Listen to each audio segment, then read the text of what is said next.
जय श्री राम, जय श्री बालाजी।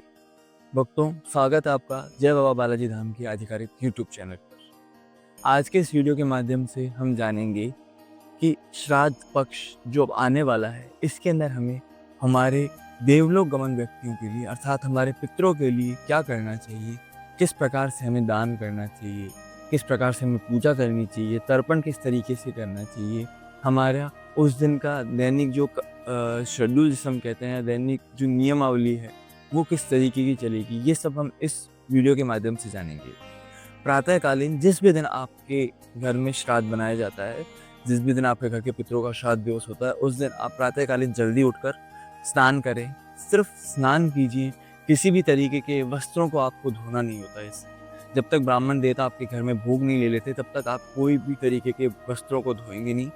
बिना साबुन के आपको सिर्फ शुद्ध जल से स्नान करना होता है इसमें। स्नान करने के पश्चात अपनी दैनिक पूजा कीजिए। पूजा करने के पश्चात जिस स्थान पे आपने अपने पितृ देवताओं को विराजमान कर रखा है, उस स्थान पर एक कटोरा या फिर कोई भी एक ऐसा पात्र लीजिए जिसमें आप जल को डाल सकें और एक लोटे के माध्यम से उस पात्र के अंदर ओम विष्णु विष्णु करते हुए, विष्णु विष्णु विष्णु का 3 बार जाप करते हुए उस पात्र में जल को डालिए। ये जल आपके पितृ देवताओं को प्राप्त होता है। ये जल डालने के पश्चात आप विष्णु भगवान से प्रार्थना कीजिए कि जो जल हमने हमारे पितृ देवताओं के लिए निकाला है, ये जल की प्राप्ति हमारे पितृ देवताओं को ऐसा कर करके आप ब्राह्मण देवताओं को भोजन करवाइए। ब्राह्मण देवताओं को भोजन करवाने के लिए सबसे पहले आपको अपने घर से 3 रोटियां निकालनी होती है। सबसे पहले रोटी गाय के लिए निकालें, फिर 1 रोटी कुत्ते के लिए निकालें और 1 रोटी कौवे के लिए निकालें।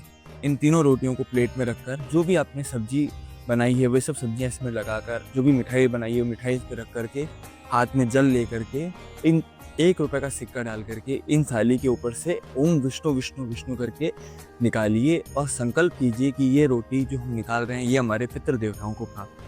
और तीनों रोटियों को सबसे पहले गाय की रोटी गाय को दीजिए, कुत्ते की रोटी कुत्ते को दीजिए और कौवे की रोटी अपने घर के छत के ऊपर रखिए। इन सब के साथ में आपको पानी का 1 गिलास अवश्य निकालना है। तत्पश्चात जो भी भोजन प्रसादी आपने बनाई है उसे प्लेट के ऊपर सजाइए। उसके प्लेट पे कुछ दक्षिणा रखिए। याद रखिए, जो भी आप भगवती देवताओं के लिए भोग निकाले उसमें खीर का होना अत्यंत शुभ माना जाता है, इसलिए खीर अवश्य बनाइए। सारा प्लेट लगाने के बाद में अपने हाथ में थोड़ा सा जल लीजिए, 1 रुपए का सिक्का डालिए, उसमें जल लीजिए और ओम विष्णु विष्णु विष्णु कहकर 3 बार आचमन करते हुए उस जल को उस तश्तरी के ऊपर से घुमाइए और एक तरफ गिरा दीजिए। और विष्णु भगवान से प्रार्थना कीजिए कि ये भोग जो हम ब्राह्मणों को दे रहे हैं, ब्राह्मणों को करा रहे हैं, यह भोग हमारे पितृ देवताओं को प्राप्त हो और ब्राह्मण देवताओं को भोजन करवाइए। ब्राह्मण देवता जो आपके घर में पधारे तो उनके पैरों को धोना अत्यंत शुभ माना जाता है, इसलिए ब्राह्मण देवताओं के पैरों को धोइए, उन पैरों को साफ करके फिर उन्हें भोजन की ओर बैठाइए। ब्राह्मण देवता जब भोजन प्राप्त कर लें तत्पश्चात उनके तिलक कीजिए। तिलक करने के बाद सफ़ेद वस्त्रों का दान कीजिए। सफ़ेद वस्त्र हमारे पितृ देवताओं को बहुत प्रिय होते हैं, इसलिए हम सफ़ेद वस्त्रों का दान करते हैं। सफ़ेद वस्त्र दान कीजिए। उसके ऊपर यथा अनुसार जितनी भी आपकी श्रद्धा उतनी दक्षिणा रखिए। दक्षिणा रख करके ब्राह्मण देवताओं को भोजन दीजिए, उन्हें प्रणाम कीजिए। इसके पश्चात आप स्वयं भोजन कर सकते हैं। हो सके, यथासंभव हो सके तो ब्राह्मणों के द्वारा आप अपने पितरों के लिए तर्पण अवश्य कराएं।